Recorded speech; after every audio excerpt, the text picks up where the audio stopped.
मिलतो छौड़ी दुल्हा दुल्हा दुल्हा मिलतो छौड़ी दुल्हा राजकुमार के। Music by de Villiers, Angika recording studio, Rupauli Purnia Bihar. आगे सावन के करिले सोमार गे मिलतो छौड़ी दुल्हा राजकुमार के। आगे सावन के करिले सोमार गे मिलतो छौड़ी दुल्हा राजकुमार के। आगे भोला जी से करिले गोहार गे मिलतो छौड़ी दुल्हा राजकुमार के।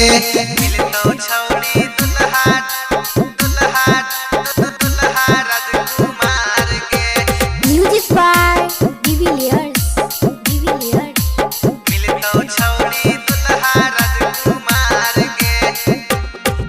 आगे भोला जी कर तो दुख सब दूर गे दुख सब दूर गे, हाँ दुख सब दूर गे। पूजा करे के हो जैतो सहूर गे होइतो सहूर होई जैतो सहूर गे।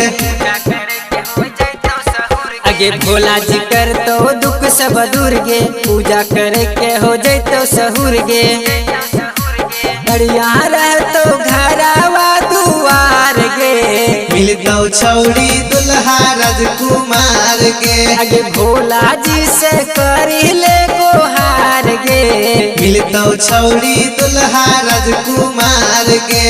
मिलतो छौड़ी दुल्हा दुल्हा दुल्हा राजकुमार के।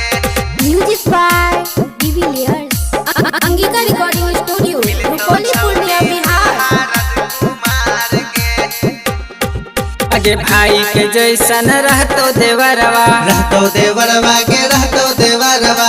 बाबू के जैसन मिलतो ससुरवा मिलतो ससुरवा के मिलतो ससुरवा। आगे भाई के जैसन रहतो देवरवा बाबू के जैसन मिलतो ससुरवा राजेश भारती करतो खूबे प्यार गे मिलतो छौड़ी दुल्हा राजकुमार के। आगे भोला जी से करिले गोहार गे मिलतो छौड़ी दुल्हा राजकुमार के। दुल्हा राजकुमार के। Angika recording studio, Rupauli Purnia Bihar.